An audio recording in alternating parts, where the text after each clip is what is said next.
여러분 안녕하십니까? 천상철입니다. 음주 뺑소니 혐의를 받고 있는 가수 김호중 씨에 대한 국과수 소변 검사 결과가 나왔습니다. 김 씨 일행이 1차 저녁 자리에서 소주 5병을 나눠 마셨다는 의혹부터 2차 유흥업소 술자리에 가수와 개그맨이 동석했다는 내용까지 추가로 나왔습니다. 멀리 가지 마십시오. 저는 1분 뒤에 돌아와 논란의 김호중 씨 콘서트 현장부터 가보겠습니다.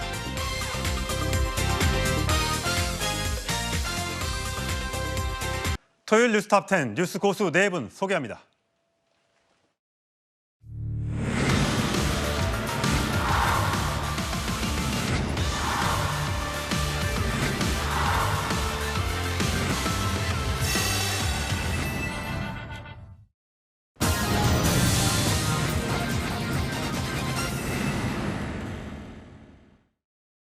어떻게 살았냐고 묻지를 마라 이리저리 살았을 거라 착각도 마라 지금부터 뛰어 앞만 보고 뛰어 내 인생에 태클을 걸지 마. 네, 오늘 뉴스톱10이 준비한 첫 번째, 두 번째 소식은 김호중 씨 관련 이야기입니다.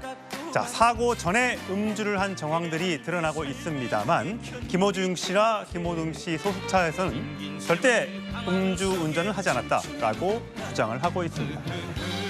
잠시 후 6시부터는 창원에서 김호중 씨가 공연을 갖습니다. 콘서트에 많은 팬들이 모여들고 있다고 하는데 그 소식까지 같이 준비했습니다. 지금 들으신 노래는요. 김호중 씨의 태클을 걸지 마, 이 노래입니다. 자, 안지정 기자. 네. 태클을 걸지 마는 원래 다른 가수가 부른 노래죠? 네, 원래 진성이라는 가수가 불렀는데 김호중 씨가 이 노래를 리메이크해서 부른 후에 오히려 더 인기를 얻었고 실질적으로 김호중 씨가 원래 성악가 활동을 했었거든요. 예. 성악가 트로트를 접목한 노래를 부르면서 차별화를 가지면서 많은 팬들을 모은 대중 가수입니다. 예. 자, 일단 논란의 김호중 씨 사건부터 정리를 해보도록 하겠습니다. 9일 밤입니다. 자, 유흥주점에서 집까지 대리기사를 불러서 돌아갔고요. 그다음에 50분 뒤, 그러니까 집에서 본인의 차를 다시 몰고 나와서 저기 맨 왼쪽에 있는 사진은 대리운전기사가 몰고 간 세단차고요. 여기는 SUV 차량인데 본인의 김호중 씨의 차입니다. 50분 뒤에 자택에서 다른 술집으로 가는 중간에 본인이 운전하다 사고를 냈고요. 여기에 이제 음주운전이냐 아니냐 여기에 논란이 있는 거고요. 그리고 나서 사고 5분 뒤에 현장에 있는 200m 거리에 있는 장소에서 누군가와 통화를 하는 모습이 저희 채널A 카메라에 CCTV에 포착이 됐습니다. 그리고 나서요. 10일입니다. 새벽을 넘어가는데 1시 50분쯤에 한 매니저와 구리시 호텔로 이동을 합니다. 그 앞에 있는 편의점에 들려서 이렇게 캔 맥주를 사는 모습이 또 CCTV에 이렇게 포착이 됐습니다. 아까 입었던 옷과는 좀 다르죠. 마스크를 썼고요. 반팔로 갈아입었습니다. 저 정황이 혹시 본인이 김호중이라는 거를 알리지 않게 하기 위해서 옷을 바꿔 입은 건 아니냐 그런 의혹도 있는 겁니다. 그리고 나서 B 매니저가 경찰에 자수를 하는데 본인의 처음에 의사였다고 했다가 소속사 대표가 본인이 그렇게 지시를 했다라고 주장을 했습니다. 그리고 나서 오후 4시 반, 그 이튿날이죠. 사고 17시간 만에 경찰에 출석했는데 절대 음주운전은 아니고 공황장애 증세가 있어서 사고를 냈지만 자리를 뜬 것이다 라고 주장하는 게 현재까지 드러난 정황입니다.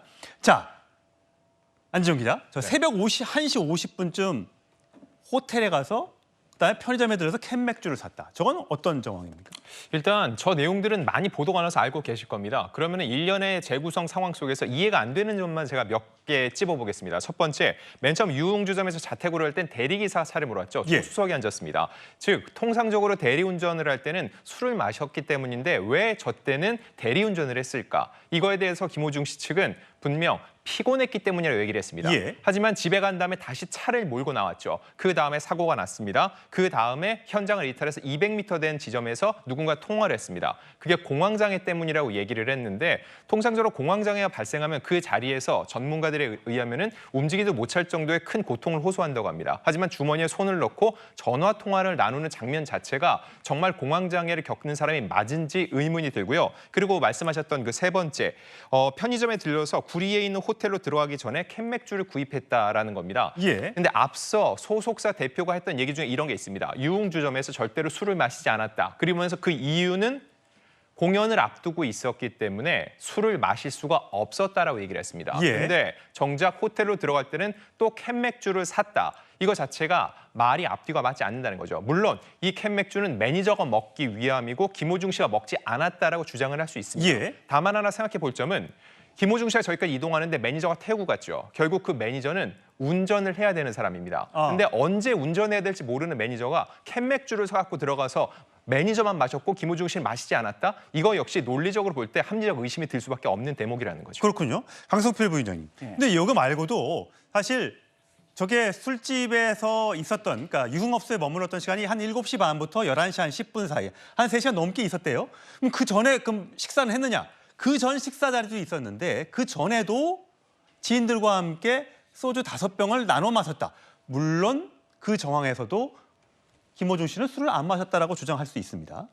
그러니까 향후 보도를 보니까 옆에서 술 마시는 걸 본 적이 있다라는 뭐 징수 증언 때문인 건지 술잔에 2분 됐지만 마시지는 않았다라고 말을 했어요. 그러니까 제가 생각했을 때는 이 사건이 벌어지고 난 다음에 어떤 법적 조력을 받아가지고 여러 가지 알리바이를 좀 맞춰가려고 하는 듯한 의심을 할 수밖에 없는 대목이다. 우리 기자님께서도 말씀하셨지만 여러 가지로 이해가지 않는 부분 중에 하나가 사실 그 음주 운전을 지금 부인하고 있는데 그 이후에는 그때까지는 술을 마시지 않았고 그 다음에 사실 술을 호텔에 가서 마셨다고 할 수도 있는 거잖아요. 그럼 나중에 어떤 국과수에서 술을 마신 흔적이 체내에 남아있다는 것은 그런 알리바이를 하려고 하는 것이 아닌가라고 지금 의심할 수밖에 없는 상황인 것 같습니다. 맥주는 샀지만 마시지 않았다. 네. 뭐 이렇게 할 수도 있는 거고요. 사기만 샀다 뭐 이렇게 주장할 수도 있는 거니까 아직까지 음주 여부를 저희가 정확하게 판단하기는 어렵습니다만 여러 정황상 먼저 1차 자리에서 이렇게 지인들과 함께 소주 5병이 들어갔다. 그러면 과연 김호중 씨는 한 잔도 마시지 않았을까라는 거에 대한 의혹들이 계속해서 나오고 있는 거죠. 자, 그렇다면 국과수가 조사를 했는데 사고 전에 음주를 한 걸로 판단이 된다. 이렇게 지금 나왔다는 거죠? 안지영 기자? 네, 맞습니다. 소변 검사를 했는데 소변 샘플에서 바로 이 음주 대사체가 발견이 됐다는 겁니다. 예. 이 음주 대사체가 직접적으로 음주운을 했다는 직접 증거가 되지는 않습니다. 다만 종합적으로 다른 증거들과 함께 정황 증거로서 사용될 가능성을 배제할 수 없고요. 경찰이 지금 압수수색에서 여러 가지 CCTV 동선이라든지 파악을 하고 있거든요. 이런 과정 속에서 직접적으로 지금 본인이 음주 수치가 나오지 않았기 때문에 김호중 씨가 음주를 했다고 단정 지을 수는 없죠. 그럼 종합적인 상황 분석이 필요합니다. 그럴 때 이 음주 대사체가 나왔다는 것 자체가 사고 전 음주를 했다는 하나의 정황 증거로서 확인할 수 있지 않을까 하는 생각이 드는 지점입니다. 예, 72시간 전이니까 사흘 전까지 술을 마신 게 일부 몸속에 남아있을 수 있는 정황, 이게 있다는 거죠. 그러니까 전날 마셨을 수도 있고 그 전에 전날 마셨을 수도 있기 때문에 이것이 음주운전을 반드시 했다라고 볼 수는 정확히 없는 상황입니다. 자, 전혁진 변호사님. 네네. 근데 지금 2차 유흥업소, 1차에 그 식당에서 술자리 한 것도 있고요. 2차에 술집에 같이 갔을 때 동행했던 사람들, 여러 사람들이 있는데 그중에 한 명은 래퍼, 가수라고 하고요. 저희 채널A가 단독으로 확인한 결과 또 한 명은 유명 개그맨입니다. 네네. 두 사람을 아마 참고인으로 조사해서 한 명은 이미 조사를 했다고 하고 한 명은 불러서 또 조사를 할 걸로 보입니다. 네네. 그들이 만약에 음주를 안 했다라고 하면 그 음주 여부를 그 혐의를 벗을 수 있는 겁니까? 그러기는 쉽지 않을 수 있죠. 왜냐하면 정황 같은 것들 이게 법적으로 굉장히 여러 가지가 걸려요. 첫 번째는 음주 운전만 해도 형사처벌받지 않습니까? 그런데 도로교통법에 따르면은 혈중 알코올 농도가 0.03% 이상이 나와야 돼요. 그런데 김호중 씨 관련해서는 혈중 알코올 농도가 나올 수가 없단 말이죠. 그렇죠. 안 그러니까 나왔죠. 제가 판단했을 때는 단순히 음주 운전했다라는 것만으로 처벌을 받을 수는 없을 것 같다. 그런데 중요한 건 뭐냐면은 도로교통법에 사고 후 미조치죄가 있는데 그건 무슨 말이냐면은 교통사고를 낸 운전자는 즉시 정차해야 된다. 그다음에 내려가지고 필요한 조치를 해야 된다. 이렇게 되어 있거든요. 만약에 이걸 안 했을 경우에는 5년 이하 징역이나 1,500만 원 이하 벌금에 처해지는데 이 사고 미조치죄는 100% 걸릴 것 같고요. 이거는 이제 기소되면 무조건 그 유죄가 나올 가능성이 굉장히 높아 보이고 그다음에 여기에 추가적으로 또 어떤 법이 있냐면 특가법이 있단 말이에요. 특가법에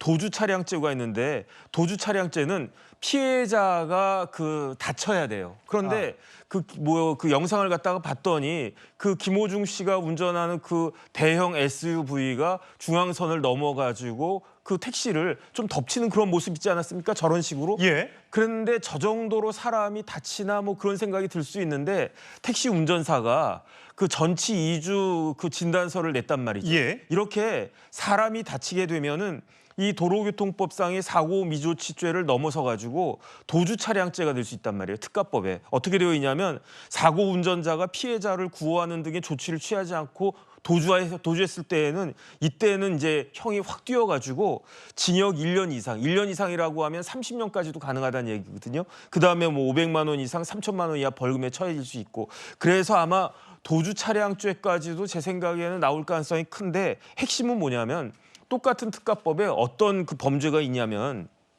위험 운전 등 치사상이 있어요.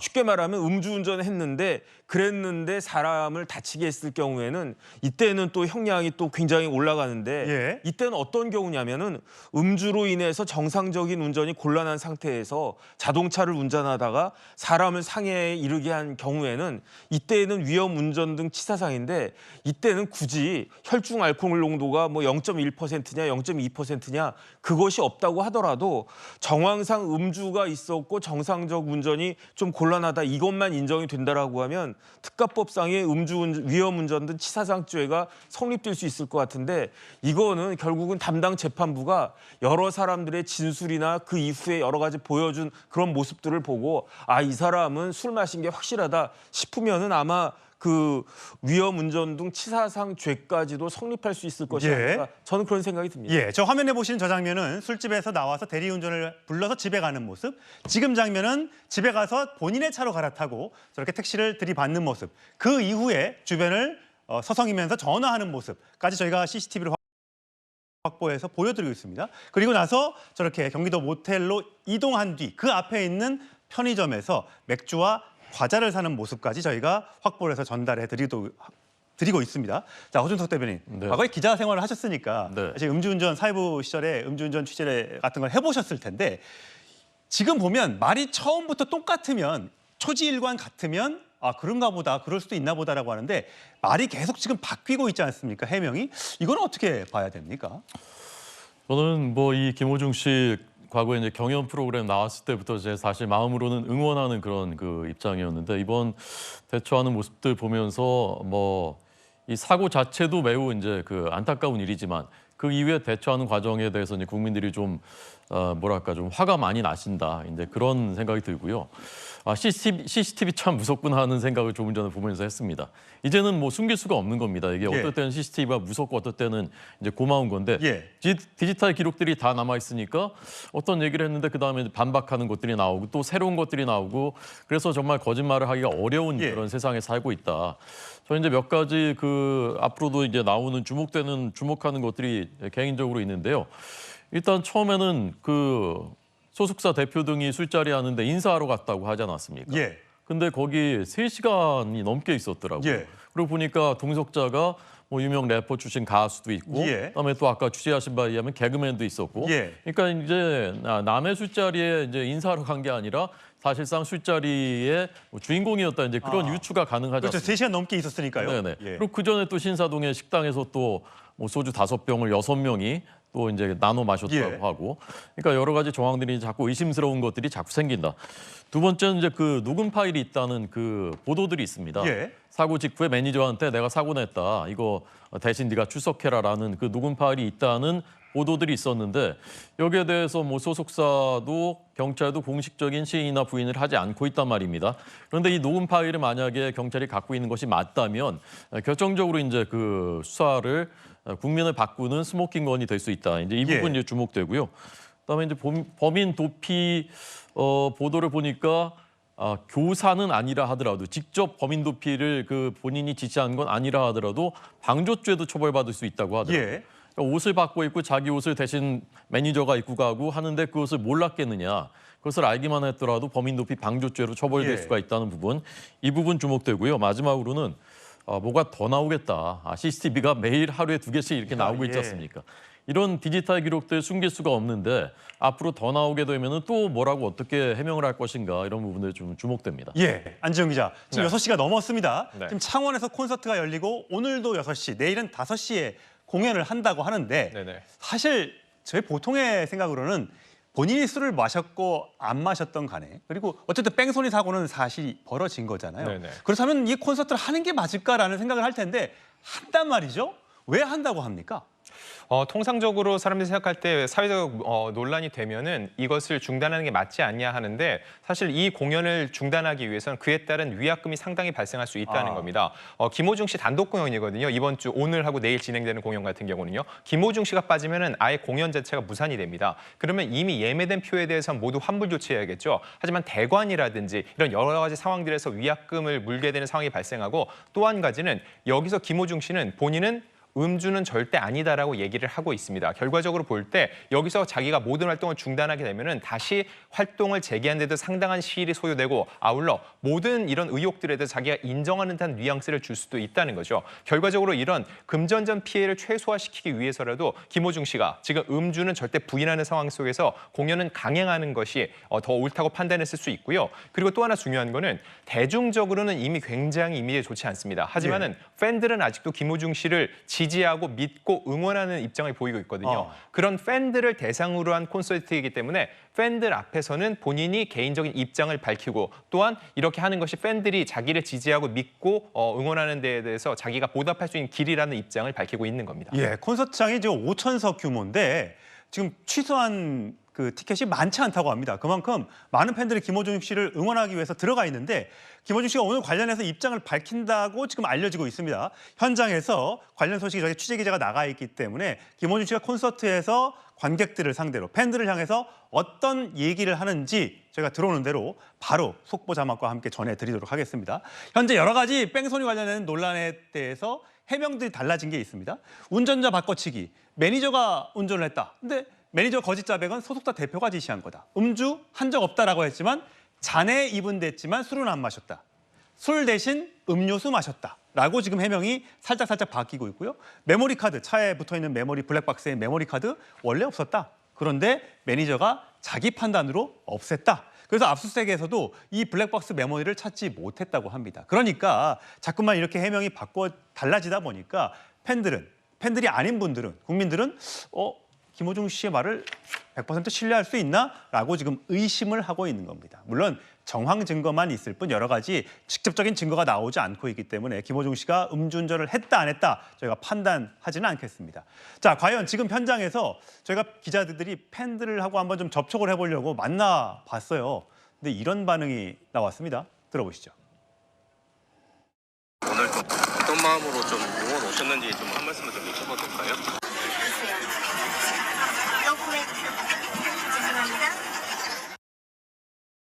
예, 저희 기자가 많은 팬들과 접촉을 하려고 인터뷰를 요청했는데 다들 나 안 할래요. 이렇게 얘기했습니다. 사실 웬만한 보통 가면 나 누구 좋아서 왔습니다. 이렇게 얘기할 텐데 본인들도 지금 이게 얼마나 논란이 되는 현장인지 알고 있는 거잖아요.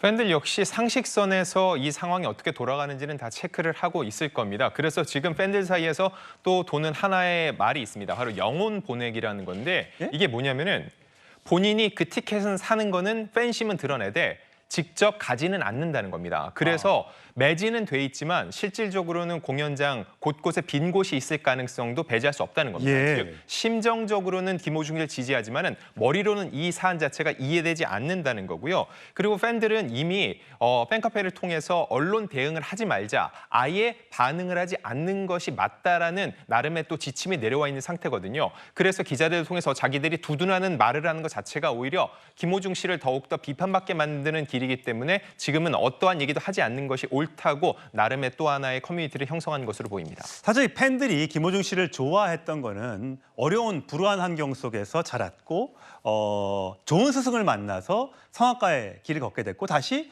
그 영화로도 만들어졌잖아요. 그래서 다시 트로트 가수가 됐고 또 성공을 했고 이렇게 많은 팬들을 보유하게 됐지 않습니까? 뭐 본인이 보니까 별명도 막 있고 뭐 트바로티 뭐 이런 별명도 있고 그런데 그러다 보니까 이런 논란에 휩싸인 것 자체가 일반 보통의 팬들한테는 굉장히 배신감을 느끼는 그런 것 같아요. 이게 팬덤화 되는 게 저는 좀 문제라고 생각합니다. 전반적으로 단순히 이 문화뿐만 아니라 정치, 사회, 경제적으로 점점 팬덤 현상이 심해지고 있는데 일종의 확증 편향인 겁니다. 팬이 되기 전까지는 여러 가지 정보를 습득하는데 일단 팬이 되는 순간부터는 나에게 유리한 정보, 내가 원하는 정보만 점점 얻기 시작을 한다는 거죠. 즉 본인이 이 순간에 김호중에서 잘못됐다는 걸 인정하는 순간 그동안 응원해왔던 모든 상황들이 다 무너지기 때문인 거죠. 하지만 결과적으로 볼 때 이런 팬덤, 굉장히 경도된 팬들의 마음이 오히려 대중들을 더욱더 화나게 만드는 지점이 있기 때문에 이 사안을 보다 객관적으로 보고 팬들도 대응할 필요가 있어 보입니다. 예, 사실 김호중 씨 콘서트 강행에 반응이 좀 엇갈리는 반응도 있습니다. 소개를 해드리면 3층 꽉 채워주자. 우리가 할 일은 콘서트 추가 구매하는 것이다. 그런데 또 반면에 가수 때문에 가수의 논란 때문에 취소를 하는데 위약금 10만 원이 웬 말이냐? 양심 있으면 공연 취소해라. 이런 반응도 있습니다. 물론 더 팬들이 김호중 씨를 사랑하는 팬들이 더 많아서 현장에 많은 분들이 가 계시지만 과연 그 현장에서 어떻게 해명할지 본인에 대해서 어떻게 얘기를 할지 본인이 그동안 얘기를 바꿔왔던 것에 대해서 어떻게 얘기를 할지 굉장히 관심인데 아직까지 저희 그 취재기자로부터 안에 현장에 있는 상황은 보고가 되지 않고 있습니다. 들어오는 대로 자세하게 설명을 계속해서 해드리도록 하겠습니다. 그렇다면 안진영 기자, 앞으로도 계속 공연이 있잖아요. 네. 다른 뭐 타사, 공중파 방송하고도 뭐 공연이 되어 있다는데 이것도 계속 하는 거예요? 맞습니다. 예정대로 진행이 되고요. 원래 다음 주 수요일, 목요일 날 이게 더 큰 규모입니다. 2만석을 채워야 되는 공연인데 이 공연 같은 경우는 당초 2만석이 매진됐다고 공식 보도자료 나왔습니다. 근데 제가 어제 확인한 결과 약 30% 정도가 티켓이 다시 공석으로 나와 있습니다. 이 더욱더 큰 공연장 같은 경우는 김호중 씨 팬 외에 여기는 다른 유명 소프라노도 서거든요. 그들의 팬들도 있을 텐데 적지 않은 분들이 취소표를 낸 것이라는 분석이 나오고 있고요. 하지만 그럼에도 불구하고 해당 방송사에서는 김호중 씨를 출연시키려면 우리 방송사의 이름을 쓰지 말라고까지 얘기를 했는데 지금 현재 대체 가수를 구하기는 쉽지 않습니다. 공연이 일주일도 남지 않았고 게다가 김호중 씨의 대체자라는 수식어가 붙기 때문에 다른 가수가 선뜻 나서기 힘들 겁니다. 하지만 다음 주에 있는 김천 공연 같은 경우는 김호중 씨의 단독 공연이거든요. 이거 역시 제가 어제 이 티켓 창구 다시 들어가 봤는데 이틀간 약 만석 정도가 모두 매진이 돼 있는 상태였습니다. 결국 팬심은 여전히 김호중 씨를 응원하고 있다는 거죠. 예, 어떤 팬들인지는 모르겠습니다만 여러 가지 논란에도 불구하고 김호중 씨를 바라보는 팬들의 시선은 일단은 저기 가 계신 분들은 굉장히 좋아하시는 것 같고요. 다른 이야기는 듣지 않으시려고 하는 것 같습니다. 소속사에서 김호중 씨가 교통사고 낸 것에 대해서 공황장애가 있어서 사고 뒤 뒷수습을 못하고 갑자기 자리를 뜨게 됐다. 거기에 대해서는 사과를 했습니다만 김호중 씨 작년에 어떤 한 예능에 나와서는 나 공황장애 극복했다. 그래서 비행기도 탔다라는 얘기를 본인 입으로 꺼낸 적이 있기 때문에 이 역시 어떤 것이 진실인지 아직까지 저희가 알 수가 없습니다. 앞으로의 여러 가지 행적, 또 정황 등등 계속해서 보도를 해드리고 혹시 콘서트장에서 중요한 장면이 나오면 자막과 함께 다시 한번 뉴스 중간에 소개를 해드리도록 하겠습니다. 자, 저희는 일단 정치권 소식으로 가겠습니다.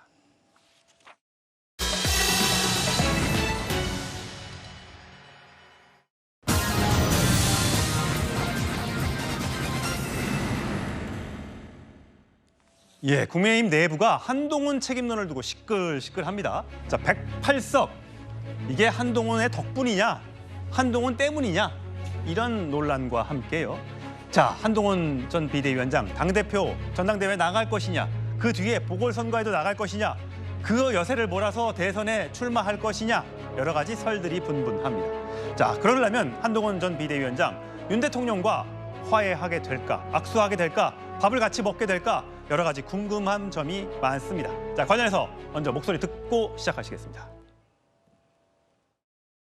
아무도 마다할 수는 없습니다. 네. 제가 한동훈 위원장에게 마다하지 말고 나오세요 하는데 뭐 본인은 마다하겠습니다 이러면 안 되잖아요. 지금 조정훈 위원장이 총선 백서를 쓴다는 이유로 각 조직위원장들을 계속해서 불러서 이 간담회를 하고 있습니다. 당대표로 출마할 생각이면 각 위원장은 사실 아주 강력한 이 전당대회의 가장 대표적인 유권자들이에요. 이런 위원장들을 당의 일을 이유로 계속 만나는 기회를 마련하는 게 전 바람직하지 않다고 생각을 합니다. 이건 마치 심판을 보다가 선수로 뛰겠다는 소린데 심판이 선수로 뛸 거면 심판을 그만둬야죠. 예, 호준석 대변인. 뭐 국민의힘에서 선거가 끝난 지가 벌써 꽤 지났는데 아직까지 시끌시끌합니다. 요즘에 가장 관심을 받는 사람이 조정훈 당선인인 것 같습니다. 네네. 자, 조정훈 지금 당선인한테 그만둬라. 전당대회 나갈 것 같은데 뭐 한동훈 전 비대위원장과 경쟁할 모양인데 그러면 총선 백서팀장 그만두고 견장 뛰고 나오는 게 좋지 않겠느냐라고 지금 얘기가 나오고 있습니다. 네.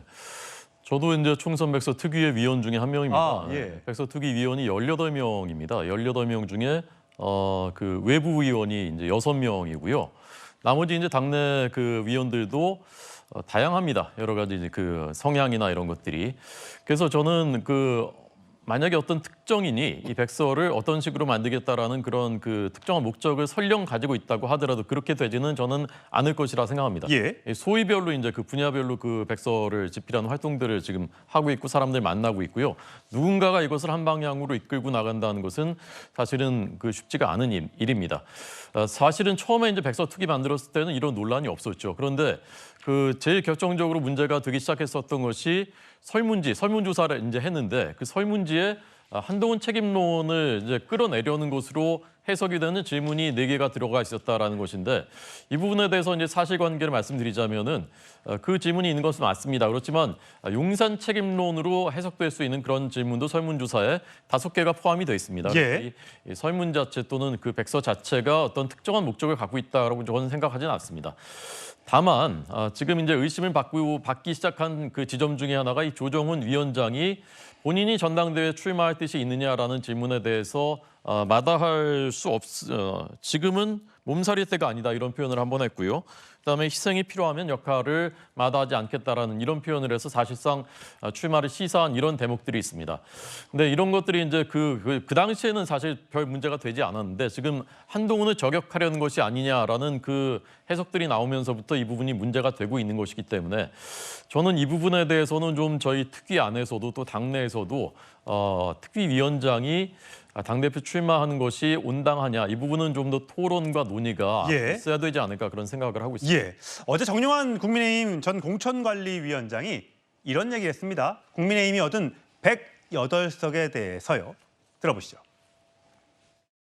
현명하신 주권자 국민들께서 2020년 제21대 총선보다 이번 22대 총선에서 6석을 더 주셨습니다. 국민의힘에 엄중한 심판을 하시면서도 희망의 구루토기를 주셨습니다. 그 점 깊이 감사드립니다. 예, 장인 변호사 나오셨습니다. 예, 지금 조금 전에 얘기 들으셨는데 108석, 지난 총선보다 6석을 더 갖게 됐다. 이것이 이제 한동훈 전 비대위원장이 잘해서 그렇다라고 얘기도 했습니다. 여기에 대해서 홍준표 대구시장은 무슨 참패원인 제공자가 자화자찬이냐, 무슨 낯으로 저런 말을 하나, 석고대죄도 모자랄 판에라고 비판도 나왔고요. 어떻게 들으셨어요? 저는 정영환 전 위원장께서 현실 진단을 정확하게는 못하시고 계시는 것 같습니다. 당연히 총선 참패가 한동훈 전 위원장만의 책임일 리는 없겠죠. 그렇지만 한동훈 전 비대위원장의 책임이 없다고 단정할 수 없습니다. 정치 슬로건, 2조 심판, 국정 운영을 바꾸라는 유권자들의 요구에 부응하지 못했습니다. 그러면서 민주당 심판해야 된다라고 했죠. 본인이 언급했던 동료 시민의 요구와는 동떨어진 정치적인 전략이었습니다. 이걸 알면서 의도했다면 무능력한 거고요. 몰랐다면 정치적 능력이 부족한 겁니다. 이 부분에 대해서 그래도 한동훈 전 위원장이 있어서 6석을 더 얻었다? 그렇다면 지난 총선의 성적표는 국민의힘 어땠습니까? 역대급 참패였습니다. 이런 걸 우리가 정신승리라고 하는 겁니다. 이런 현실 진단 전제에서는요. 백서를 만들든 대안을 무엇을 모색하든 전 국민의힘의 발전이 없을 거라고 생각합니다. 그렇기 때문에 이 홍준표 시장이 당의 원로로서 이것이 사실상 비판을 자초하고 있는 거 아니냐라고 쓴소리를 던졌다고 생각합니다. 예, 정영 변호사님. 제가 봤을 때 정영환 전 위원장 계산이 틀렸어요. 예. 21대 때 미래통합당이 84석 얻었어요. 그다음 미래한국당 19석 얻었어요. 그러니까 103석이 됐죠. 그럼 103석이니까 뭐 그거보단 더 얻지 않았느냐 108석이면은. 그런데 그게 아닌 게 그때 합당이 됐어요. 그 이후에. 그래가지고 지금 국민의힘은 단순히 미래통합당 플러스 미래한국당이 아니고 뭘 쳐야 되느냐. 국민의당 쳐야 되잖아요.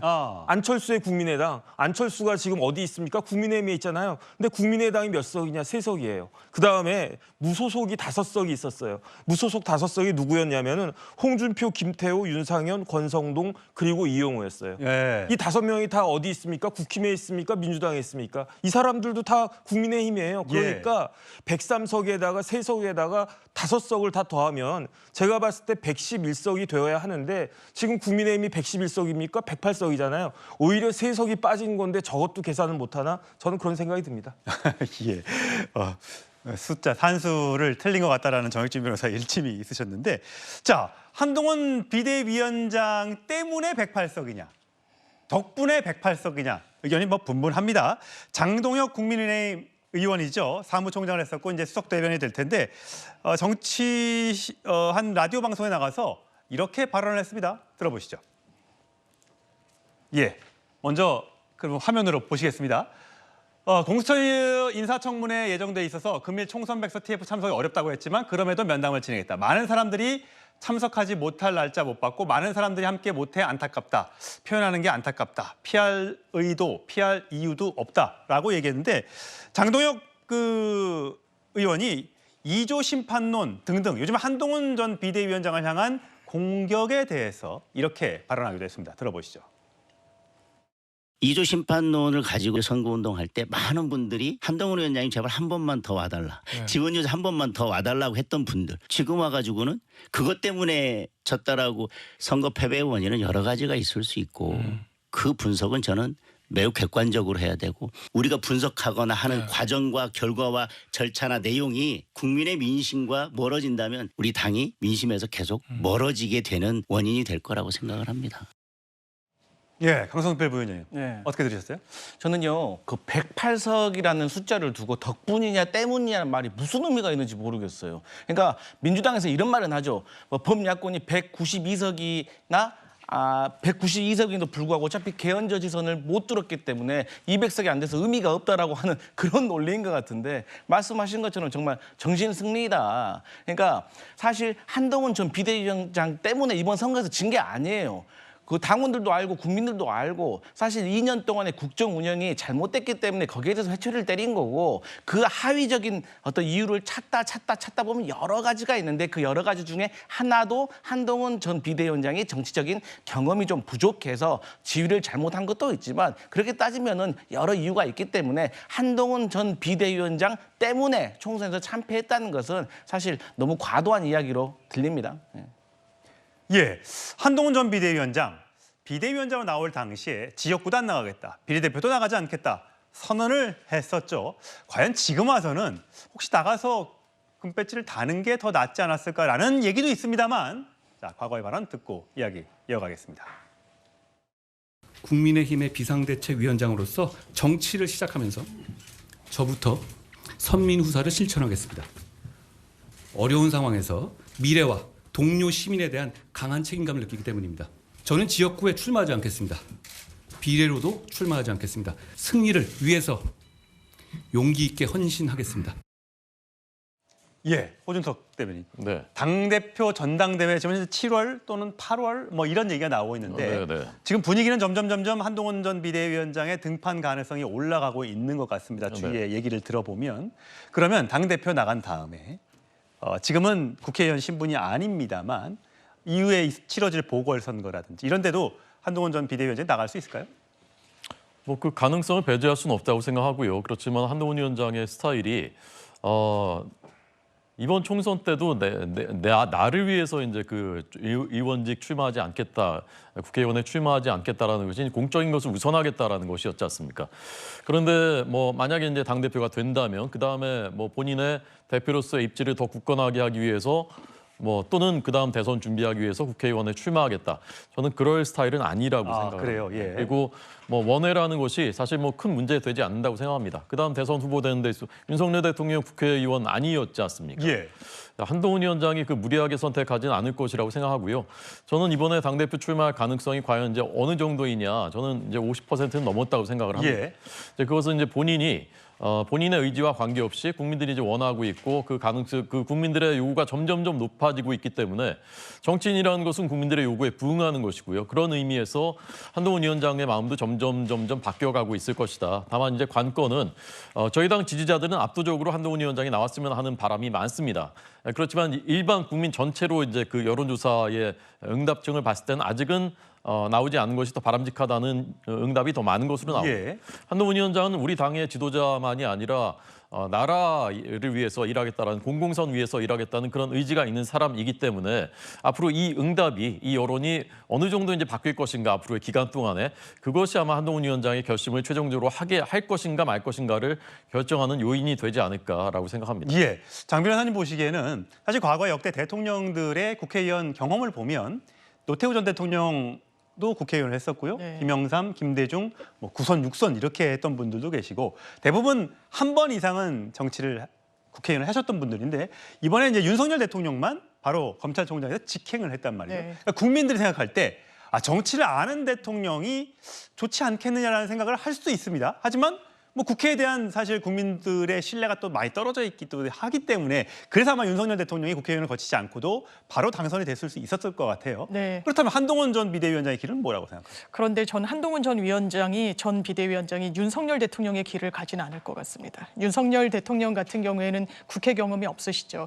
물론 검찰총장에서 대선으로 직행한 유례가 없는 이제 정치인이었는데 이 부분과 관련해서 그렇다면 그 부분을 유권자들 국민들께서 좋게 높이 평가하시느냐? 그렇지는 않은 것 같습니다. 오히려 의회 경험이 없어서 국회의 경험이 없어서 이런 상권 분립과 관련해서 의회의 기능과 권한을 상당히 폄훼하는 것이 아닌가. 거부권 행사도 그런 맥락에서 읽히는 부분이 있고요. 또 한동훈 전 위원장 같은 경우에도 국회 경험을 물론 이 어떤 정치적 체급이 꼭 원내 입성이 절실한 측면은 없다라고 할 수 있겠지만 그럼에도 불구하고 역대 모든 대통령이 사실 윤 대통령을 제외하고는 다 의정 활동의 경험이 있기 때문에 이 부분을 참고할 거라는 생각이 듭니다. 예. 하지만 당 내부에서는 여전히 한동훈 전 비대위원장의 전당대회 출마를 자제해야 한다. 또는 나와서는 안 된다. 이런 목소리가 분명히 있죠. 화면으로 확인해 주시죠. 큰 선거를 지휘한 사람은 일단은 성찰의 시간을 가지고 어느 정도 그 자숙하면서 있는 것이 도리였었거든요. 대패한 이유에 대해서 근본적인 성찰이 필요하다고 생각합니다. 한 위원장 정도면 저는 잊혀지지 않는다고 생각해요. 그럼 총선 말아먹은 사람이 또 지방선거도 말아먹으라고? 상식적으로 그게 가능한 이야기를 좀 하시라고. 그거 찍어주는 사람은 진짜 우리 당에서 찍어주면 우리 당은 해체해야 돼. 예, 정혁진 변호사님. 네네. 계속 홍준표 시장은 계속 매일 한 건 이상씩의 이런 SNS 글을 올리고 있습니다. 문재인 대통령의 사냥개가 되어 우리를 지옥으로 몰고 간 애 밑에서 배알도 없이 또 정치하겠다는 건가. 근데 또 누구 혹자는요. 보통 이게 홍준표 시장이 본인의 어떤 정치적 야욕이 있어서 한동훈 전 비대위원장이 이렇게 나오는 거를 제어하려고 한다는 얘기도 있지만 오히려 나와라.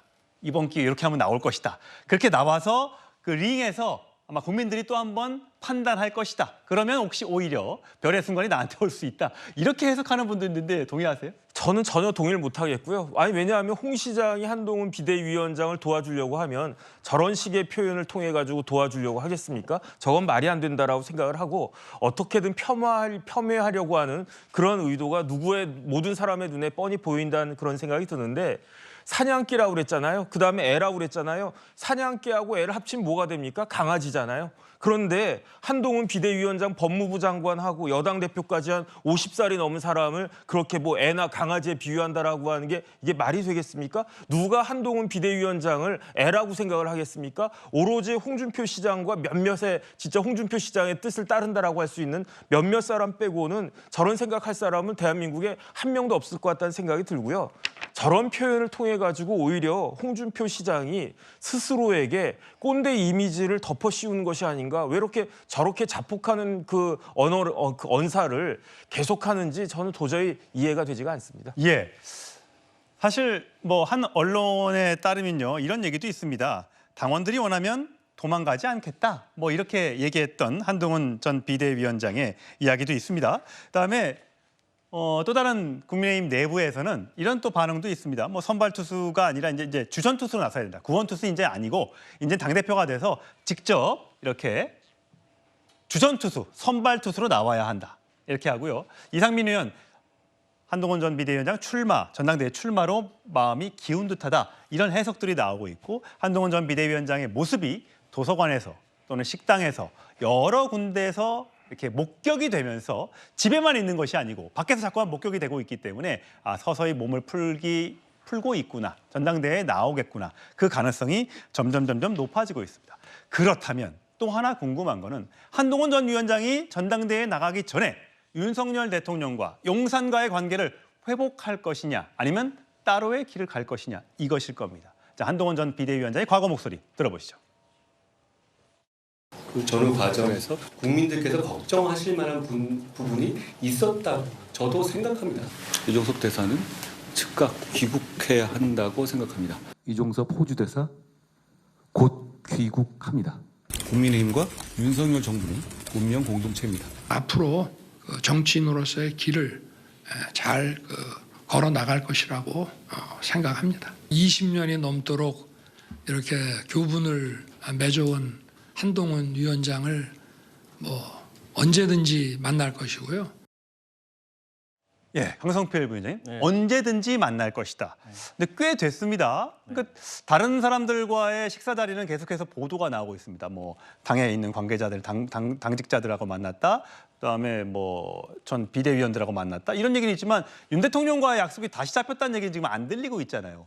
그래서 언젠가 만난다는 건 언젠가 안 만난다는 건가? 뭐 이런 또 누군가는 또 해석을 하던데 어떻게 보세요?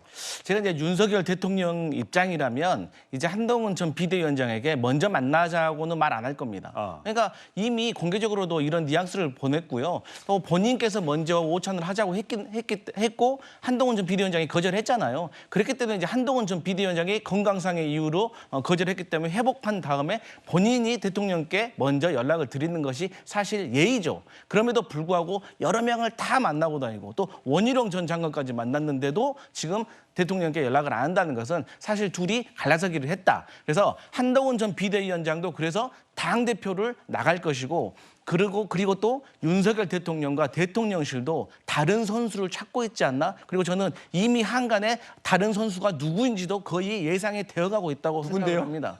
저는 개인적으로는 제가 삼자적인 입장에서 민주당에서 보면은 전 조정훈 의원을 다른 새로운 선수로 생각하지 않고 있나? 이런 생각이 들어요. 용산에서 미는 당대표 후보자가 한동훈의 대항마로 조정훈이다? 그렇습니다. 그러니까 사실 지금 그 총선 참패 백서를 만들고 있는 분이 그야말로 심판을 해야 되는데 이분이 지금 전당대회를 출마하냐고 물어보니까 거절을 안 하고 있잖아요. 그리고 한간에서 지금 전당대회 출마한다고 할지 모른다고 하니까 다 출마하면 안 된다라는 이 정도의 얘기까지 나오고 있기 때문에 그러면 국민의힘에 뿌리가 없고 아직 초선에서 인재 재선밖에 안 된 이 조정훈 의원이 어떤 뒤에 어떤 지원을 받지 않고서 이 정도의 그림을 그릴 수가 있을까? 그리고 이미 한동훈 비대위원장에게 도움을 많이 받았던 조정훈 의원이 지금 이러한 생각을 하고 있다는 데서 비난이 쏟아지고 있음에도 불구하고 제대로 된 해명을 내놓고 있지 않다. 그래서 결론적으로 한동훈 전 비대위원장은 출마한다. 출마하기 전에 윤석열 대통령 안 만난다. 당대표 돼서 만날 것이다. 저는 이렇게 예상합니다. 오진석 때문에 지금 씩 웃고 계십니다. 어떻게 보세요? 강성필 부위원장님이 소설을 참 재미있게 잘 쓰시는구나라고 생각했습니다. 조정훈 의원이 친윤계 지원을 얻고 당대표 출마한다? 그게 가능하겠습니까? 이철규 의원이 친윤계 등에 얻고 당선될 수 있을 거라고 생각했다면 원내대표 출마했겠죠. 못했지 않습니까? 국민들의 여론도 있고 당내에서도 반발이 많았기 때문에 친윤에 지금 실체가 있습니까? 보스가 있어서 계파를 관리하고 강력한 결집력이 있고 그런 기준에 의하면 저희 당에는 친윤계가 없습니다. 그러나 모두가 친윤입니다. 윤석열 정부가 성공해야 되기 때문입니다. 그런 마음은 다 갖고 있는 것입니다. 그렇지만 계파로서의 친윤계는 저는 사실상 존재하지 않는다 생각하고요. 그거 없는 것을 어떻게 뒤에 업고서 당대표에 나가겠습니까? 조정훈 의원은 사실 지금 그 당대표 여론조사에서 후보로도 잘 들어가지 않고 있지 않습니까? 그런데 갑자기 친윤계가 거대한 실체가 돼서 이것을 밀어서 당대표로 만든다? 저는 현실적으로 불가능한 일이고요. 지금 한동훈 위원장이 이제 윤석열 대통령과 같이 식사하기는 어렵습니다. 왜냐하면 이미 당권 주자로 거론이 되고 있기 때문입니다. 만나게 되면은 윤심이 실렸나 하는 해석이 나올 수도 있고 한동훈 위원장 입장에서도 윤심을 또 등에 업으려고 하나라는 오해가 있을 겁니다. 지금 못 만나고요. 그렇지만 만약에 출마해서 대표가 된다면 그때 이제 만나겠죠. 그 말씀 맞습니다. 그 말씀은 맞습니다. 동의합니다. 두 분은 공적인 관계입니다. 뭐 돌아올 수 없는 강을 건넜다고 하는데 우리는 다 사적인 관계가 아니라 공적인 관계 속에서 사회적으로 일을 하는 겁니다. 제가 앵커님이랑 친해서 여기 나온 게 아니지 않습니까? 변호사님이나 부위원장님하고 친해서 여기서 같이 일하고 있는 게 아니지 않습니까? 여당 대표와 대통령은 만약에 된다면 그런 전제하에 정당법에 대통령은 정당 운영에 개입할 수 없습니다. 여당 운영에. 그렇지만 여당은 대통령의 국정 운영을 뒷받침해야 되는 것이 당원에 기재되어 있습니다. 그런 공적인 관계 속에서 협력하고 또 때로는 또 토론도 하고 그런 관계가 돼야 되는 것입니다. 정 변호사님 보시기에는 윤 대통령하고 이렇게 악수하는 모습, 밥 먹는 모습이 공개되면 다시 뭐 윤석열 대통령하고 친하게 지내려나 보다라는 오해를 또 받을 수 있고 또 반대로 또 척을 지고 그러면 나의 갈 길을 가겠다라고 하면 아니 어쨌든 간에 현재 당의 주류는 친윤계가 많은데 과연 3년 동안을 버틸 수 있을까? 라는 또 해석도 가능하잖아요. 이거 어떻게 될 걸로 보세요? 저는 외교에는 뭐 맨날 적도 없고 맨날 동지도 없잖아요. 외교라고 하는 건 그때그때 달라지는 거 아니겠습니까? 그런데 정치는 외교의 또 다른 모습이잖아요. 그렇기 때문에 윤석열 대통령도 정치인이고 한동훈 비대위원장도 이제 정치인이 됐고 그렇기 때문에 그다음 목표는 하나이어야 된다라고 생각을 합니다. 대통령이 뭐 스스로 내가 이런 거 출세하려고 대통령 됐겠습니까? 우리나라 국민들을 다 잘 먹고 잘 살게 편하게 하려고 그렇게 하기 위해서 대통령이 되신 거고 대통령이 되려고 하는 거고 그렇다라고 하면 개인들 간에 어떤 사적인 감정이 있는 건지 모르겠지만 국가를 위해서 국익을 위해서 필요하다라고 하면 일정한 중대한 그 직위에 있다라고 한 사람들끼리 저렇게 개인적인 감정을 내세울 거라고 저는 전혀 생각하지 않고요. 그다음에 저는 약간 호준석 대변인하고 생각이 조금 다를 수도 있는 게 그 지난번 총선 이전과 이후는요. 윤심의 무게가 많이 달라진 것 같아요. 그렇기 때문에 저는 한동훈 전 비대위원장이 대통령을 만난다라고 해도 윤심이 실렸기 때문에 무조건 한동훈이 당대표가 되겠구나 이런 생각을 하지는 않을 것 같다는 생각이 들고 오히려 한동훈 비대위원장이 대통령 만나가지고 많은 그 국민들이 불안해하는 대통령과 여당 대표가 껄끄러우면 얼마나 그 나라가 그렇겠습니까? 그런 부분들을 좀 해소하는 모습을 보여주는 것이 두 분에게도 굉장히 도움이 되지 않을까 저는 그런 생각이 듭니다. 자, 한동훈 전 비대위원장의 소식 여기서 정리를 하고 또 다른 정치권 소식으로 가보겠습니다.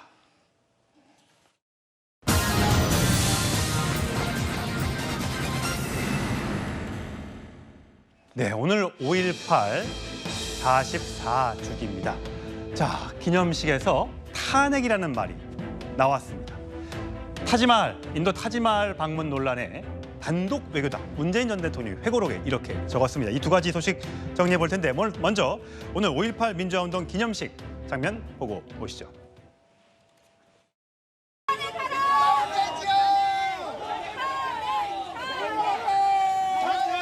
윤석열 정부 지난 총선에 드러난 민심을 받아들이지 않는다면은 저는 제가 누차 언급한 것처럼 소위 T-익스프레스를 탈 수밖에 없는 운명이다. 장윤 변호사님. 오늘 5.18 기념식에 대통령, 보수 정권 대통령은 3번 연속, 3년 연속으로 윤석열 대통령이 참석을 했어요. 그걸 놓고도 굉장히 이례적이다, 대단하다라는 반응들이 있는데 조기소 현장에서 물론 일부의 참석자들이겠지만 탄핵 얘기가 나왔습니다. 저는 이준석 대표가 이야기했듯이 T-익스프레스 얘기를 계속하는데 이건 아무래도 탄핵을 암시하는 거는 논란의 여지가 없습니다. 이런 일부 민심도 있다라는 걸 전 대통령께서 새기셔야 된다라는 생각이 들고요. 대통령께서 5.18 기념식에 3년 연속 이렇게 참석하신 부분은 상당히 의미 있는 행보라는 생각이 듭니다. 다만 아쉬운 건 오늘 이 기념사에서도 헌법 전문에 넣겠다는 본인의 공약과 관련한 언급은 없었다는 점, 그리고 국민의힘도 5.18 정신을 기리겠다라고 여러 차례 언급은 하고 있지만 이준석 대표 어떻게 했습니까? 어떻게 보면 상당히 국민의힘에서 이야기했던 부분에 더해서 행동으로 보여지지 않는다는 물음표가 사라지기 이전에 본인들은 새벽부터 저녁까지 1000송이의 국화를 그것도 김해에서 공수해 와서 한 구 한 구에 이 묘비를 닦는 그런 행보를 가져갔습니다. 어떻게 보면 진정성이 있다라는 부분과 관련해서 국민의힘으로서는 내부에서도 우리가 어쨌든 그런 진정성으로 나아가는 행보를 같은 보수 진영에 있는 개혁신당으로부터 빼앗긴 게 아니냐라는 어떻게 탄식이 나왔다는 거 아니겠습니까? 국민의힘이 정말 진정성을 얻고 탄핵이란 발언이 호남에서 나오지 않게 하려면 정말 현실적인 움직임, 헌법 전문에 대한 개정 움직임 해야 된다라고 생각합니다. 예. 자, 이재명 대표는 당장 오늘 이런 반응을 내놨습니다. 5.18 정신을 헌법 전문에 담는 그 약속을 지키지 않는 건 사기죄보다 더 엄중한 범죄 행위다. 이렇게 비판을 했고, 윤석열 대통령이 5.18 헌법 수록 약속을 지키려면 개헌을 동의해야 된다.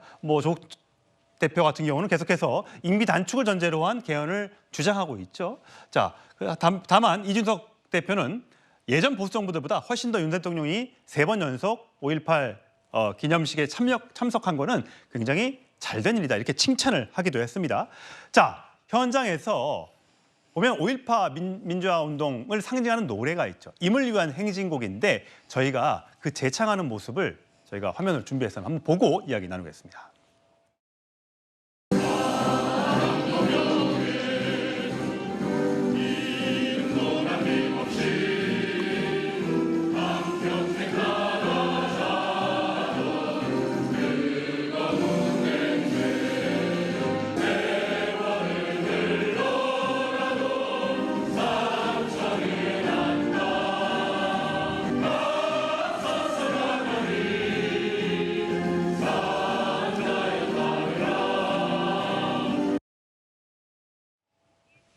예, 오준석 대표님, 여야 대표가 이렇게 손을 맞잡고 저렇게 님을 위한 행진곡을 재창하는 모습도 오랜만에 본 것 같고요.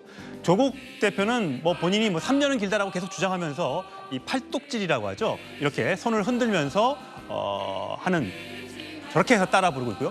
반면에요, 이준석 대표가 옆에 있는데 저렇게 자막을 띄워주시면 손을 공손히 저렇게 하고 있습니다. 네네. 저게 어떤 행동에 어떤 의미가 있다고 보십니까? 윤석열 대통령께서는 이제 그 5월 어머니들하고 이제 같이 서 계셨으니까 예. 손잡고 하는 것이 이제 매우 자연스러워 보였고요. 예. 그 당대표들 손잡고 하는 것도 보기 좋아 보였습니다. 국민들이 좋게 보셨을 것 같습니다. 조국 대표가 그 팔뚝질 표현대로 하자면 하는 것은 저 개인적으로는 참 잘 안 어울린다라는 생각했고요. 이준석 대표는 영리하게 아마 그 순간에 이제 많은 생각을 했겠죠. 그리고 가는 도중에도 아마 생각을 했을 것이고 영리하게 판단을 했다라고 생각하고요. 영리하게 잘 판단을 하셨는데 T 익스프레스 이런 표현은 참 적절치 않다. 저희 당의 이제 대표이기도 했고 지금 보수 진영의 지도자로 이제 자리매김이 된 정치인인데 그런 표현을 하는 것이 그게 국가를 위한 일인가 저는 의문이고요. 아까 탄핵 얘기를 그 참석자들이 했다고 하는데 제가 아까 들어봤을 때는 2명 또는 3명이었거든요. 예. 그런데 이준석 대표가 그 자리에서 꼭 그 얘기를 했었어야 되는 것인가 전 아쉬움이 많이 남습니다. 예, 5.18 기념식에 참석한 조국 대표는 넥타이로도 저렇게 탄핵을 염두하는 저런 폭정 종식이라는 글귀가 새겨진 넥타이를 매면서 손동작이나 저는 의상에서조차도 대통령 탄핵을 암시하는 계속하는 발언을 계속해서 보여주고 있습니다. 과연 국민들은 어떻게 판단하실지 궁금해집니다. 자, 이어서 문재인 전 대통령이 책을 한 권 발간을 했죠. 거기에 대해서 여러 가지 해석들이 나오고 있는데 자, 이 문제도 논란이 되고 있습니다. 화면을 먼저 만나보시죠. 김정숙 여사는 2018년 7월경 인도 방문 당시 타마지알에 방문하고 싶다는 그런 의사를 피력했고 결국 자신이 원했던 타마지알을 방문을 했습니다. 사실상 여행할 목적으로 방문했다라고 볼 수밖에 없고 예비비 4억을 편성하여 사용한 것은 명백한 국고 손실죄에 해당하고 횡령죄, 배임죄에도 해당한다고 할 것입니다. 김건희 여사를 특검해야 된다면 김정숙 여사는 100번, 1000번 특검을 해야 되는 것이죠. 당김 특검이라고 하는 글을 제가 페이스북에 접근한 이후에 국민들께서도 굉장히 많은 지지를 보내오셨습니다. 이 얘기는 문제가 있으면 누구든지 동등하게 받아야 되는 것이 아니냐. 이에 대해서 많은 국민들이 지지를 보내주신 거라고 생각합니다. 대선 이후 단 한 차례도 소환이나 압수수색이 없었습니다. 대통령은 거부권까지 행사하며 노골적으로 배우자에 대한 비리 혐의 수사를 거부했습니다. 그러니 특검을 해야 한다는 여론이 높아지는 것입니다. 불공정으로 쌓아올린 권력은 모래 위에 지은 성과 같습니다. 허물어지는 것은 시간 문제일 것입니다. 자, 정 변호사님. 네, 드디어 이제 여러 가지 특검 얘기들이 나오다 보니까 김정숙 여사에 대한 여러 의혹에 대해서 특검을 해야 된다. 근데 문재인 전 대통령이 회고록에서 밝혔어요. 타지마할에 간 것은 저쪽에서 인도 측의 요청이 있었고 내가 못 가다 보니까 김정숙 여사가 대신 간 것이고 이것은 첫 외교가 아니라 첫 단독 외교다. 이렇게 얘기했습니다. 동의하십니까? 그런데 이미 다 밝혀진 내용을 어떻게 또 저렇게 사실을 호도하려고 하는지 전 이해가 되지가 않고요. 아니 상식적으로 생각을 갖다가 해보세요. 그 노무현이 아니라 문재인 전 대통령과 김정숙 여사가 부부가 공식적으로 인도를 방문한 게 언제였느냐? 2018년 7월이었어요. 예. 그런데 4개월도 채 지나지 않은 11월 4일에 김정숙 여사가 전용기 끌고 단독으로 타지마할 3박 4일 갔단 말이에요. 그런데 처음에 인도가 초청한 것은 영부인 대통령을 초청한 게 아니. 대통령을 어떻게 초청합니까? 7월에 공식 방문한 대통령을 우리나라 대통령이 이렇게 한가합니까? 4개월 만에 또 오라고 하게? 그러니까 그러니까 거기에 대해서 영부인이 갔다 이거는 제가 봐도 말이 안 된다는 생각이 들고요. 그때 인도가 공식적으로 초청한 사람은 누구였느냐? 외교부 장관이었다고요. 그런데 외교부 장관을 초청했음에도 불구하고 우리나라 청와대에서 외교부 장관 대신에 영부인이 가겠다. 그래가지고 그때 공식적으로 들어간 비용 얼마인지 제가 찾아봤더니 3억 7천만 원이 넘게 썼어요. 그 3박 4일 동안에. 그런데 만약에 외교부 장관만 갔으면 퍼스트 클래스 타고 그래봤자 한 3천만 원도 안 들어갔다. 그 이야기인데 거기에다가 7월에 김정숙 여사가 인도 갔을 때 후마윤 묘지를 갔었는데 그때 갔었을 때 김정숙 여사가 뭐라고 이야기했느냐? 이 후마윤 묘지가 타지마할의 전신이나 비슷한 데인데 타지마할을 가지 못해서 아쉽다. 이런 이야기 했다는 것까지 다 그 기사로 나오지 않았습니까? 그러면은 결국은 누가 봐도 김정숙 여사가 타지마할을 가고 싶었구나. 그런 생각이 들 수밖에 없는 거고 그다음에 만약에 김정숙 여사가 타지마할만 저런 식으로 갔다 그러면 모르겠는데 문재인 대통령 기간 동안에 순방한 나라들 중에 관광지가 얼마나 많았습니까? 그런 식으로 했기 때문에 이런 의심을 받고 또 객관적으로 드러나고 그렇기 때문에 소송까지 그 중앙일보 상대로 했었다가 거기에다가 이제 청와대가 패소한 그런 일도 있었는데 다 잊혀지고 그냥 드러나지 않으면 될 거 가만히 있으면 사람들한테 잊혀질 것을 못하러 이렇게 자서전 비슷한 책을 써가지고 논란을 재점화시키려고 하는 것인지 저로서는 도저히 이해가 되지가 않습니다. 예, 강성필 부의원님. 뭐 이쪽에 그러니까 지금 김정숙 여사에 대한 특검 요구가 국민의힘 내부에서 나오고 있다면 또 이제 김건희 여사에 대한 특검 얘기를 민주당에서 하고 있지 않습니까? 조정훈 국민의힘 의원 같은 경우는 영부인이 밥하고 빨래하는 역할만 하는 게 맞느냐. 과거 행적에 대해 사과할 게 있다고 해서 남은 3년 동안 영부인 역할 하지 말라는 거 아니냐. 뭐 이렇게 얘기도 하고 있어요. 네, 그 조정훈 의원의 의견에 저는 일부 동의합니다. 그런데 먼저 이런 사실을 좀 아셔야 될 것 같아요. 우리 변호사님 말씀하셨지만 김정숙 여사가 타지마할 가가지고 3억 7천 썼습니다. 그런데 이제 문재인 대통령께서 말씀하셨잖아요. 인도 총리께서 문재인 대통령 오라고 하셨는데 못 가서 가신 거라고. 그렇게 이해하시면 될 것 같고요. 아니 지금 윤석열 정부 들어서 2년 차에 예비비로 얼마 썼는 줄 아세요? 532억 썼어요. 부산 엑스포 때문에 쓴 것 같아요. 제 개인적인 생각으로. 근데 119대 29 그 성적표 어떻게 설명할 겁니까? 그런 차원에서 이해하시면 될 것 같고 조정훈 의원님 말씀하신 것처럼 김건희 여사가 저는 개인적으로는 영부인이기 때문에 어떤 해외에서 정상 부부가 오면 사실 부부가 나가서 맞이하는 게 전 매너라고 생각합니다. 하지만 그러기 위해서는 조금 본인과 관련된 걸 빨리 털어야 된다. 그리고 그래야지 조금 떳떳하게 좀 할 수 있지 않을까. 그래서 그런 우려가 깊었다. 이런 말씀 드리겠습니다. 예, 정치권 소식 여기서 정리하고 저희는 다음 주로 하겠습니다.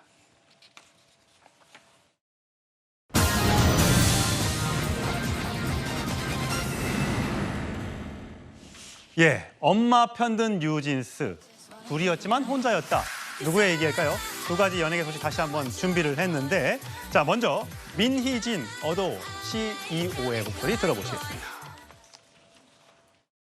제가 유퀴즈 나와서 출산한 기분이에요 했던 게 그게 너스레가 아니에요. 제가 산고가 느껴졌고 제가 직접 애를 낳지 않았지만 누가 내가 애를 베고 있는데 내 배를 그냥 빵 찬 느낌이 있었다니까요. 그래서 그러니까 애들은 내가 이랬는 줄 모르죠. 내가 예, 안지영이네. 다시 나오겠습니다. 지금 뉴진스가 그 어더의 이 민희진 대표를 위해서 탄원서를 제출했는데 이게 그룹 이름으로 한 건이 아니라 각각 멤버별로 5건을 냈다고요? 네, 통상적으로 이렇게 탄원서를 낼 때 얼마나 많은 개수로 얼마나 많은 사람들이 내냐가 중요하다고 하거든요. 그래서 각 멤버들이 각자의 입장을 나눠서 넣었던 것으로 보이고요. 이게 바로 5월 17일 어제 들어갔는데 어제 바로 어더가 뉴진스 하이브를 상대로 해서 이 의결권을 사용하지 못하게 해달라고 가처분 신청을 해서 그거에 대한 내용을 주고받는 자리였습니다. 결과적으로는 경영권 분쟁이 있어서 지금 하이브는 어도어 민희진 대표에 대해서 이제 해임을 준비를 하고 있는데 이거에 참여하지 못하게 해달라는 거죠. 결과적으로 아직 내용이 정확히 알려지진 않았지만 적어도 저 멤버들 그리고 멤버의 부모들까지 언론 인터뷰를 통해서 민희진 대표를 두둔하는 목소리를 내고 있거든요. 결과적으로 볼 때는 민희진 대표가 오는 월말로 예상돼 있는 이 임시주총에서 해임되지 않도록 이 가처분 신청을 받아들여달라는 내용이 포함됐을 가능성이 매우 큽니다. 근데 이제 어쨌든 뉴진스는 엄마라고 불리는 이제 민희진 대표의 손을 들어준 건데 그럼 민희진 대표와 그 민희진 대표 어도어의 부대표 사이에 오갔던 여러 가지 내용들 이 보면 뉴진스를 정말 사랑한 건가? 뭐 이런 걱정이 되는 뭐 그런 얘기도 있어요. 자, 조금 전에 민희진 대표 기자회견을 보셨는데 저기서 가장 큰 내용 중에 하나가 본인이 얼마나 뉴진스를 사랑하는지 내가 왜 뉴진스 곁에 있어야 되는지를 강조했습니다. 근데 어제 한 유튜브 채널을 통해서 공개된 내용을 보면은 그 S 부대표와 민희진 대표가 주고받은 개인 메시지가 공개가 됐는데 이게 감사 과정에서 자료를 통해 확인된 내용이라고 합니다. 근데 그 내용을 보면은 멤버의 이름을 거론하면서 신체 비하적인 표현이 있다는 거죠. 너무 뚱뚱하다, 너무 관리를 못한다 그런 내용들이 5명 중에 1명.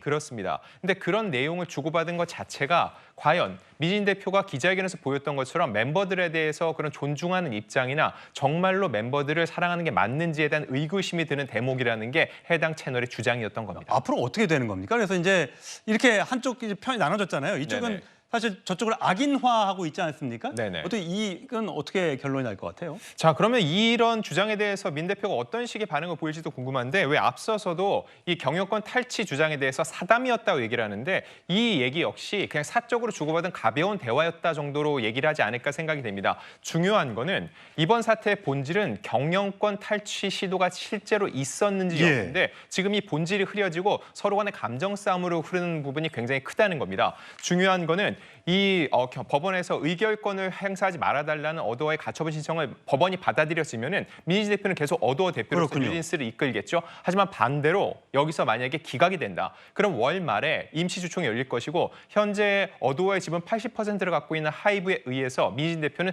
해임될 가능성이 매우 큽니다. 그럼 그때 뉴진스는 이를 받아들이고 곧바로 그냥 하이브 체제로 활동을 시작할지 이거에 대해서 궁금해지는데 최악의 상황은 이 멤버들이 더 이상 하이브와는 신뢰관계가 훼손돼서 활동할 수 없다고 전속계약 가처분 신청을 제기할 가능성을 완전히 배제할 수 없는데 이런 경우엔 지난해 걸그룹 50-50 사태에서 알 수 있듯이 대중이 등을 돌리고 또 더 큰 싸움으로 번질 가능성도 배제할 수 없습니다. 그런 일은 절대 없어야겠습니다. 요즘 배우 고현정 씨가 유튜브를 개설했는데 이런 발언을 했습니다. 들어보시죠.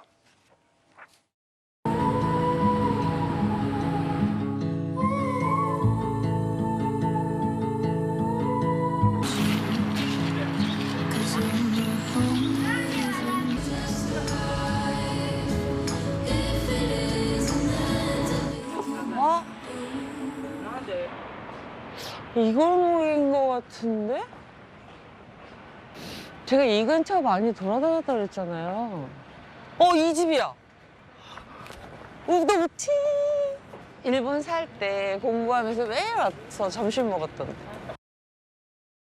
고현정 씨가 일본에 살았다는 건 처음 알았는데 과거에 일본에 살았나 보죠? 근데 또 일본 살았던 시점이 결혼 후였습니다. 그리고 그때 연예계 활동을 중단하고 본인이 자연인 고현정으로 살 때의 모습인데 그러다 보니까 자연스럽게 본인이 결혼 시절의 얘기도 할 수밖에 없었다는 거죠. 사실 재벌과의 결혼 때문에 이 고현정 씨는 항상 화두였는데 이거에 대한 얘기를 최대한 하지 않았는데 개인 채널까지 개설하고 본인이 이런 얘기를 한다. 결국 이 소통법이 요즘 많이 달라졌다는 거고 고현정 씨가 더 이상 그 나이에 얽매이지 않고 MZ세대와 소통하는 방법을 위해서 개인 채널을 통해서 일상 일상을 자연스럽게 공개하는 상황에 이른 것으로 보입니다. 예, 둘이었지만 혼자였던 시간.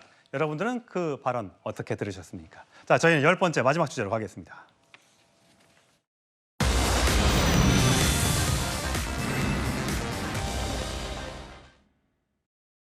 문재인 전 대통령이 회고록을 펴냈습니다. 고향에 내려가 책방을 열더니 찾아오는 정치인들과 사진 다 찍어주고 책 소개 다 해주고 이번엔 직접 책을 펴냈습니다.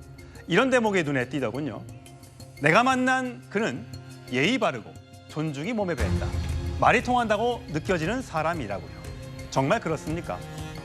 고모부를 처형하고 이복형을 독살하고 우리 해수부 공무원도 잔인하게 살해했는데 예의 바르다는 말은 선뜻 동의하기 어려운 분들이 많을 것 같습니다. 김정은 위원장의 어떤 그 평화에 대한 의지, 그리고 또 대화에 대한 의지, 그리고 또 비핵화에 대한 의지는 분명히 있다고 생각합니다. 8년 4월 판문점 남북 정상회담에서 김정은 위원장이 핵을 사용할 생각이 전혀 없다. 자신에게도 딸이 있는데 머리에 핵을 이게 살게 하고 싶지 않다고요. 그런 딸바보 아버지가 10살 배기 딸을 저렇게 미사일 시험 발사장으로 열병식장으로 데리고 다닐까요? 남북 관계는 반드시 개선돼야 합니다. 끈기를 갖고 대화해야 합니다. 물론 상호 신뢰가 바탕이 돼야겠죠. 남북연락사무소를 멋대로 폭파하고 로켓을 쏘아 올리고 잠수함을 띄우고 미사일을 쏘아대는데 우리가 과연 김정은 위원장을 믿을 수 있을까요? 보수와 진보, 여야를 떠나 시청자 여러분들은 과연 어떻게 생각하십니까? 토요일 뉴스톱10 마치겠습니다. 이어지는 뉴스에이도 많은 시청 바랍니다. 고맙습니다.